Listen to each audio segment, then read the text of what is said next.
Okay, happy Friday. You've made it a whole week through our Daniel Bible reading plan, and all we're going to do this morning in this Bible study is two things. I want to take you through what we've read so far and introduce you to one of the first big structural design patterns of Daniel.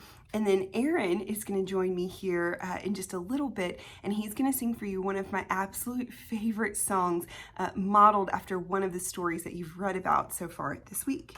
Okay, so Daniel is filled with these patterns that are really common in Hebrew literature. It's called a chiasm.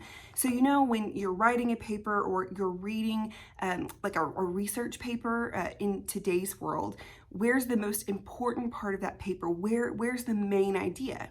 We're taught that it's always found at the very front. But that's not how Hebrew literature works. Hebrew literature, often the middle, is where you find the most important idea. It's like the whole story is pointing you toward this central theme. And Daniel is structured like that in so many different ways. The whole book of Daniel acts like this. But then there are also two halves of Daniel that act like this. And this first half is what we're going to talk about today. So it's called a chiasm, this structure that kind of points you to the center. And here's kind of what it looks like, right?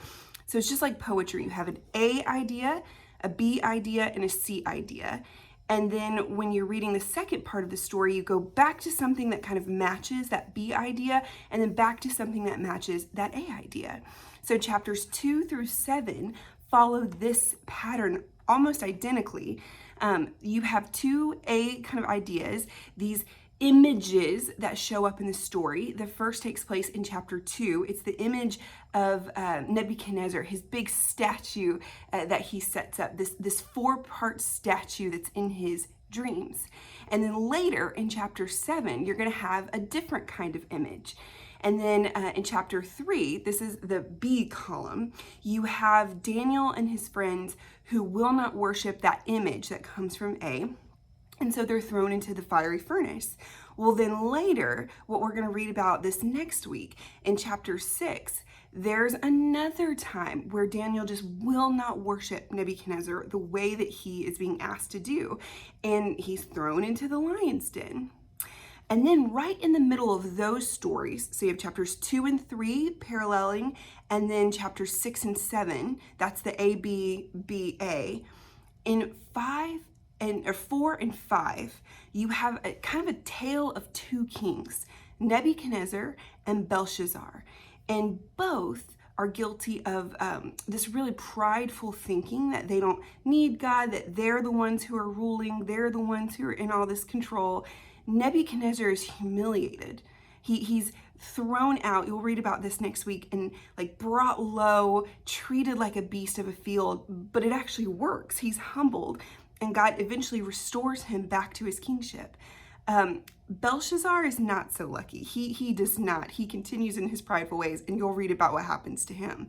But here's the most important part.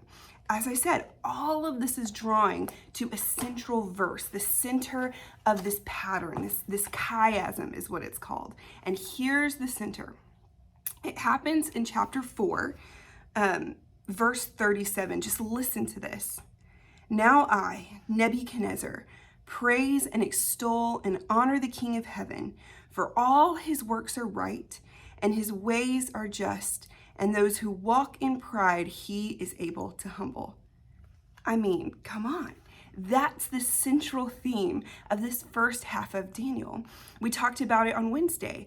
These are people who are living in exile, who are wondering, does God even remotely care about them? Is God still with them? What is their life going to be? And here is this foreign king who is filled with pride and often very violent, but yet he has come through this situation you'll read about in chapter 4, and now he's praising and honoring the King of heaven. He's declaring that all his works are right, or they're good, and his ways are just. I mean, that right there is a powerful statement for God's people who are living in exile. Even this king now has come to recognize who God is. And that's the central theme of this first half of Daniel. I think it's a beautiful pattern. We'll talk about the second half, the second pattern, sometime in the next 2 weeks. And then toward the end of Daniel, we'll talk about the whole pattern, this entire chiasm that makes up the whole book. But as you're reading, look for these little patterns. And remember that often what's most important isn't the first thing you read. It's what you're being drawn to. It's the center of what you read. So now here's Aaron singing one of, I think, the best worship songs to come out over the past few years. See if you can recognize which story. I think it'll be pretty obvious. I hope you enjoy it.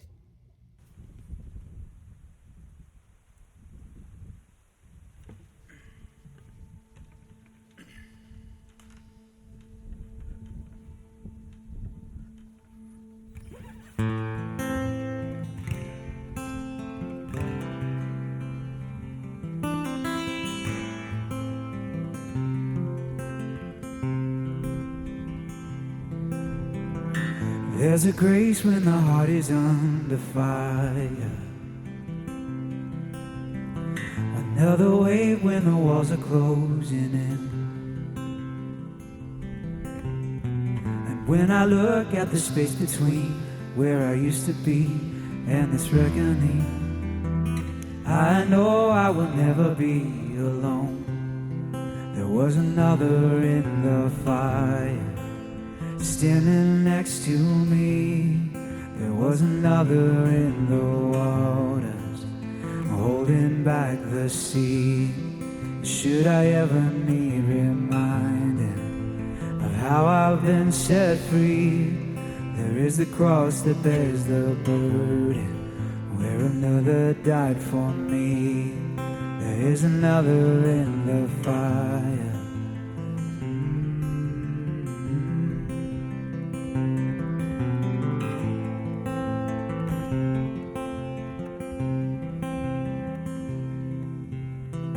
All my dead left for dead beneath the waters.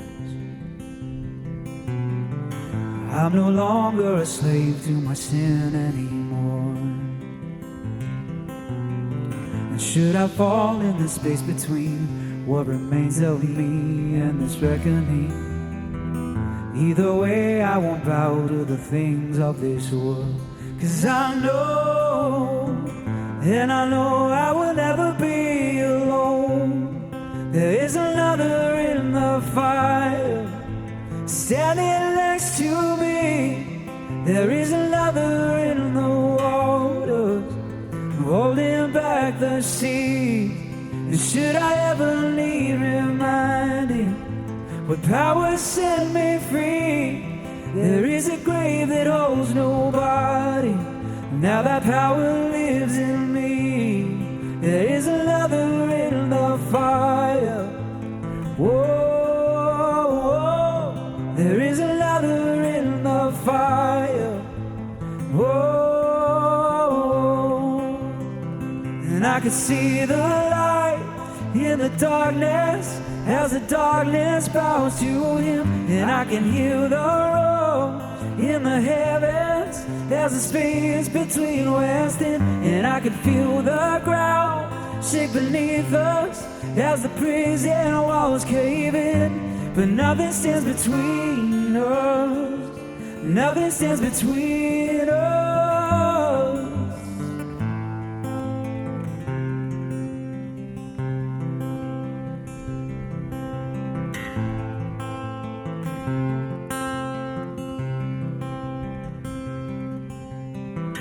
There is no other name but the name that is Jesus.